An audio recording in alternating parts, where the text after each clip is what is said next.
ఈ జీవితం చిట్టి చిట్టి చుక్కల నీ చిన్ని చిన్ని హృదయం.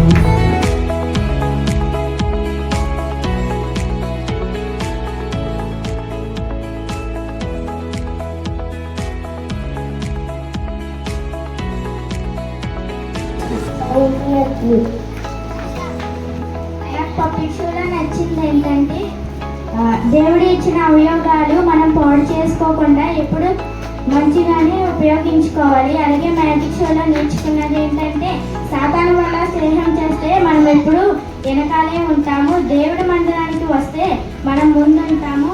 అలాగే అన్న చెప్పిన కథలో అబ్రహాం లాగా విశ్వాసంగా ఉంటే మనకి ఎప్పుడు మంచి జరుగుద్ది. అలాగే అంతేనా? ఓకే, క్లాస్ ఒకసారి అందరూ కూడా దేవదానులు అనే బెంజమిన్ గారి ద్వారా మరి ఫోన్ కాల్లో పరిచయం అయ్యారు. ఈ మార్చి నెల చిల్డ్రన్స్ క్యాంప్కి కొంతమంది టీచర్స్ని పంపించాలన్నప్పుడు మరి వారి అనుకూలత లేకపోయినా చక్కగా వారి బిడ్డలు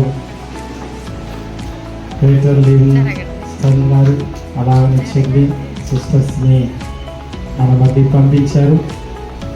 సండే ఒక గంట నడిపించడమే చాలా కష్టం. అలాంటిది మరి ఉదయం 9 గంటలకు వచ్చారు, 5 గంటలు అవుతా ఉంటే 8 గంటలు కూడా ఎక్కడ మనకు బోరు పట్టకుండా ప్రతి పాటలోనూ మ్యాజిక్లోనూ ప్రతి దాంట్లో ప్రభైనటువంటి యేసుక్రీస్తు వారిని మనకు పరిచయం చేస్తూ మరి చక్కగా నడిపించిన అన్నయ్య అక్క వాళ్ళకి అందరం హృదయపూర్వకంగా చక్కగా